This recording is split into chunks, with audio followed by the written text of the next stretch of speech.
तो बात करते हैं यार एमिनोरिया के नोट्स की, ठीक है। तो एमिनोरिया मतलब क्या है? It is the absence of menses,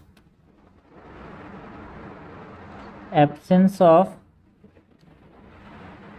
menses, ठीक है। एंड हमारे पास एमिनोरिया दो तरह के हो सकते हैं, एक होता है प्राइमरी एमिनोरिया, एक होता है सेकेंडरी एमिनोरिया, है ना। जो प्राइमरी एमिनोरिया है यहाँ पे मेंस्ट्रुएशन अभी तक स्टार्ट नहीं हुआ है, so not yet menstruated by 16 year of age, तो उसको क्या बोलेंगे?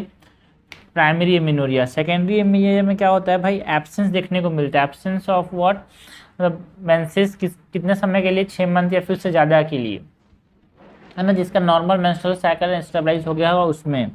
सो absence of menses for 6 month और more in a woman whom normal menstruation cycle has been stabilized. Okay. Now primary immunity की बात करें तो प्राइमरी इम्यूनिटी जो कि हमको देखने को मिलता है, इसका ऐसा है कि अगर प्राइमरी इम्यूनिटी किसी को है तो उसको प्रेगनेंसी में दिक्कत हो सकती है यार। तो उसमें हम क्या कराते हैं? यूट्रस का यहाँ पे सोनोग्राफी कराते हैं, यूएसजी, ठीक है। उसमें यूट्रस अगर प्रेजेंट है या फिर एब्सेंट है, तो अगर प्रेजेंट है तो ये क्यों हो सकता है? Because of the gonadal agenesis primary amenorrhoea हो रहा है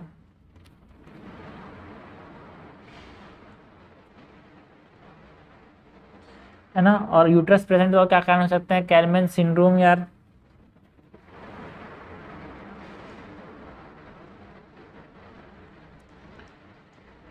है ना।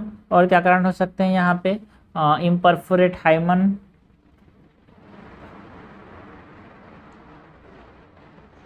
इसकी वजह से यहाँ पे एमिनोरिया है अभी तक, है ना। कुछ कॉन्स्टिट्यूशनल डिलेज भी होते हैं, इसकी वजह से अभी तक एमिनोरिया है। अगर यूएसजी में यूट्रस एब्सेंट है तो क्या हो सकता है भाई? Mullerian agenesis,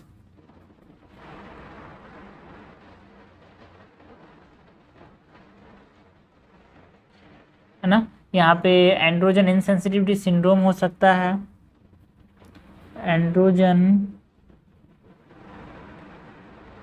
insensitivity syndrome, AIS, ठीक है। तो ये हमने बात की प्राइमरी एमिनोरिया। नाउ ट्रीट कैसे करेंगे प्राइमरी एमिनोरिया को, ठीक है। ट्रीटमेंट की बात करें तो वही जो कॉज है उसी को ट्रीट करेंगे। सपोज करो कि यहाँ पे अगर गोनाडल डिसजेनेसिस है ना, तो उसमें क्या करेंगे भाई? हार्मोन रिप्लेसमेंट थेरेपी देंगे, इसमें एस्ट्रोजन प्लस प्रोजेस्ट्रॉन देते हैं। अगर किसी को, है ना, कालमैन सिंड्रोम है तो कालमैन सिंड्रोम कैसे ट्रीट करेंगे? यहाँ पे GnRH एनालॉग्स देते हैं ना। ये क्या करते हैं? एक तरह से पल्सटाइल मैनर में रिलीज करने के लिए हेल्प करते हैं यार, जो हार्मोन्स है उसको।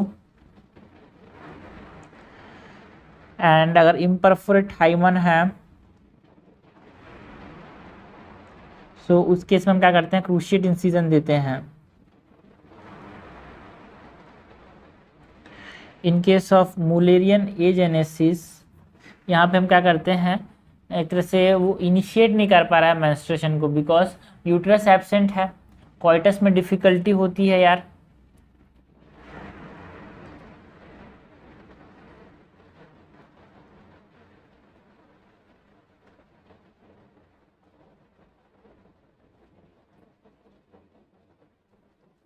तो कॉइटस में डिफिकल्टी हुई अगर, तो उसमें हम क्या कर सकते हैं? हम वेजाइनोप्लास्टी कर सकते हैं।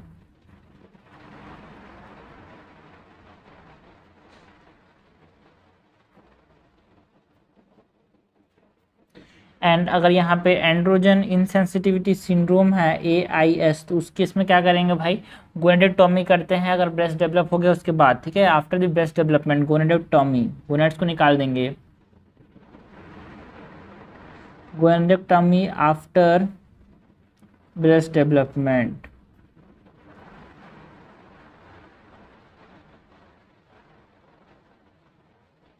एंड वेजाइनोप्लास्टी कर सकते हैं यार, और यहाँ पे भी यूट्रस एब्सेंट है तो सेक्सुअल इंटरकोर्स में दिक्कत होगा, तो उसके लिए वेजाइनोप्लास्टी कर सकते हैं। तो ये हमने बात की अबाउट दी प्राइमरी एमेनोरिया, है ना, होता क्या है, उसको कैसे यहाँ पे आइडेंटिफाई करेंगे, क्या कारण है उसका, एंड ट्रीटमेंट क्या करेंगे, ठीक है ना। अगर हम बात करें सेकेंडरी एमेनोरिया की, तो सेकेंडरी एमेनोरिया हमने देखा भाई कि किसी भी वुमेन का 6 मंथ से ज़्यादा या फिर मेंसेस एब्सेंट है ना, अगर उसका एक पहली बार मतलब पहले भी उसका नॉर्मल मेंस्ट्रुएशन स्क्राइबलाइज हो गया था उसके बाद भी, तो उसको बोलते हैं सेकेंडरी एमेनोरिया, ठीक है।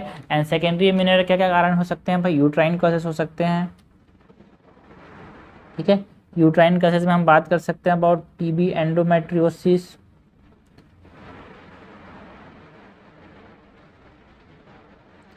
इसमें यहाँ पे सेकेंडरी एमेनोरिया देखने को मिल सकता है। अगर सर्जिकल रिमूवल हो गया यहाँ पे यूट्रस का, तो उसकी वजह से यहाँ पे सेकेंडरी एमेनोरिया हो सकता है। साइनिकिया फॉर्मेशन अगर हो गया है तो उस केस में यहाँ पे सेकेंडरी एमेनोरिया देखने को मिल सकता है अपने को। पोस्ट रेडिएशन या रेडिएशन एक्सपोजर है तो उसके बाद यहाँ पे सेकेंडरी एमेनोरिया देखने को मिल सकता है ना। एशरमैन सिंड्रोम में यहाँ पे, एशरमैन सिंड्रोम क्या होता है, सिहान सिंड्रोम क्या होता है, तो हम नेक्स्ट बात करेंगे, बट हाँ एशरमैन सिंड्रोम में सेकेंडरी एमेनोरिया देखने को मिल सकता है। तो sorry ovarian cause of secondary amenorrhea, अगर हम सही uterine cause of secondary amenorrhea, अगर हम बात करें about the ovarian cause of secondary amenorrhea, तो पॉलीसिस्टिक ओवेरियन डिसीज में यहाँ पे सेकेंडरी एमेनोरिया देखने को मिल सकता है ना। अगर प्री मैच्योर ओवेरियन फेलियर हो गया तो वहाँ पे हमारे पास सेकेंडरी एमेनोरिया देखने को मिल सकता है। पिट्यूटरी कस की बात करें तो पिट्यूटरी कस में अगर प्रोलैक्टिनोमा हो गया तो वहाँ पे सेकेंडरी एडिनोमा एमिनोरिया देखने को मिल सकता है। In cases of adenoma secondary amenorrhea देखने को मिल सकता है। कशिंग डिसीज के केसेस में, सिहान सिंड्रोम में, ओके।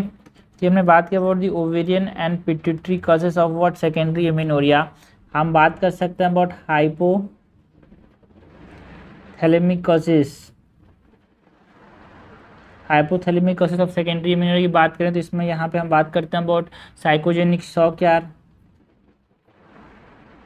किसी को साइकोजेनिक शॉक आया तो उसमें सेकेंडरी एमिनोरिया देखने को मिल सकता है। स्ट्रेस के केसेस में सेकेंडरी एमिनोरिया देखने को मिल सकता है, ओके।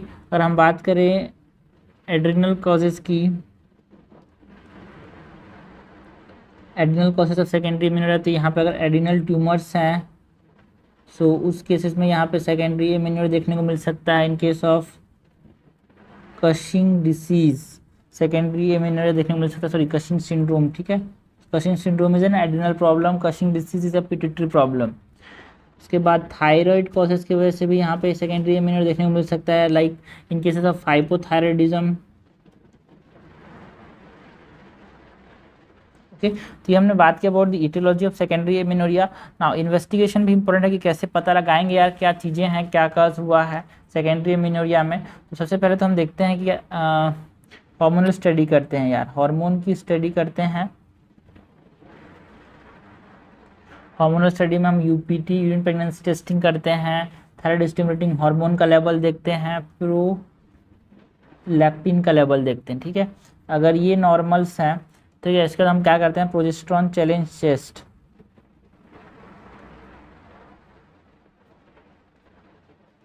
प्रोजेस्टेरॉन चैलेंज टेस्ट में हम क्या देते हैं, मेड्रॉक्सी प्रोजेस्टेरॉन एसीटेट देते हैं, है ना, 7 से 10 दिन देते हैं, उसके बाद विड्रॉ कर लेते हैं। प्रोजेस्टेरॉन चैलेंज टेस्ट के बाद यहाँ पे अगर ब्लीडिंग हो रही है या फिर नहीं हो रही है वो देखते हैं। तो ब्लीडिंग अगर हो रही है सो यहाँ पे एनोव्यूलेशन या फिर पीसीओएस इज अ कॉज यार, anovulation is a and PCOS cause हो सकता है। अगर ब्लीडिंग नहीं हो रही तो यहाँ पे हम estrogen plus progesterone challenge test देते हैं, है ना, दोनों को एक साथ, है ना। इसमें एस्ट्रोजन क्या होता है 21 डेज के लिए होता है, एंड लास्ट 10 डे में हम क्या करते हैं, ऐड करते हैं प्रोजेस्टेरॉन को।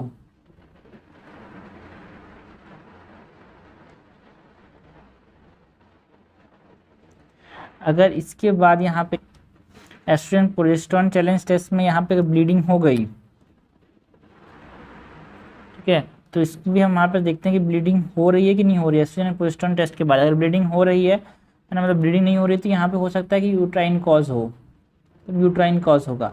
अगर ब्लीडिंग हो रही है तो यहाँ पे हम FSH का लेवल देखते हैं। अगर FSH का level more than equal to 40 international unit है तो ये प्री मैच्योर मेनोपॉज की वजह से हुआ होगा। अगर ये नॉर्मल है FSH का लेवल या फिर डिक्रीज है तो ये पोस्टीरियर हाइपोथैलेमिक डिसफंक्शन की वजह से हुआ होगा, पिट्यूटरी हाइपोथैलेमिक डिसफंक्शन यार।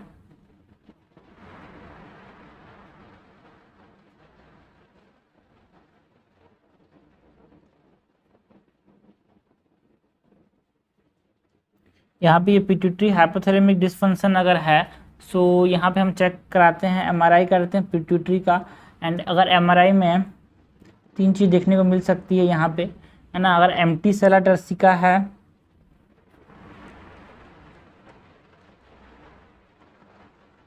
तो क्या होगा भाई, सिहान सिंड्रोम।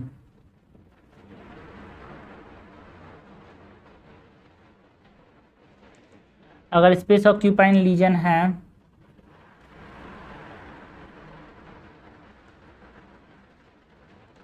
तो ये प्रोलैक्टिनोमा हो सकता है।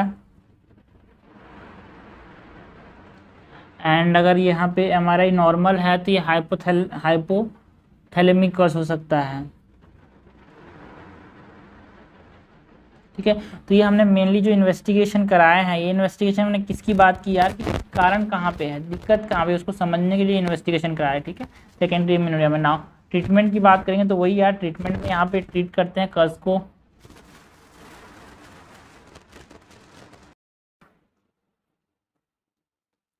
जो फिजियोलॉजिकल कज है, अगर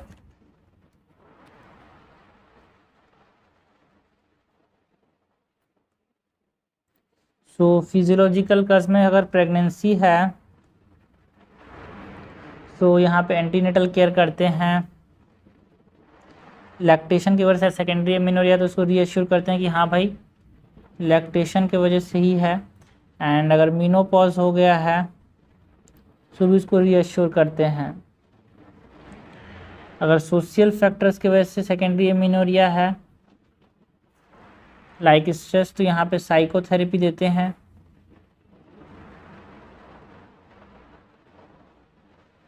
अगर सिहान सिंड्रोम है, सिहान सिंड्रोम के अंदर सेकेंडरी एमेनोरिया, तो यहाँ पे हम कहते हैं injection of human menopausal gonadotropin. And in case of Asherman syndrome,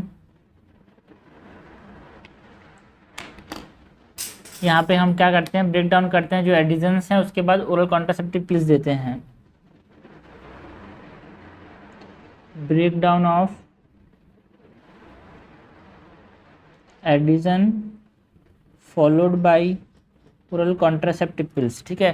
तो ये हमने बात की about the management of secondary amenorrhea. Investigation क्या कराएंगे सेकेंडरी एमेनोरिया में, इटियोलॉजी क्या होता है सेकेंडरी एमेनोरिया का, अलग से 5 नंबर का क्वेश्चन आ सकता है सेकेंडरी एमेनोरिया के ऊपर। एक लॉन्ग क्वेश्चन भी आ सकता है, बताओ मेनोरिया के बारे में, बताओ एमेनोरिया के बारे में, प्राइमरी एंड सेकेंडरी दोनों। तो हमने प्राइमरी एमेनोरिया की बात भी की है ना, सेकेंडरी एमेनोरिया की बात भी की।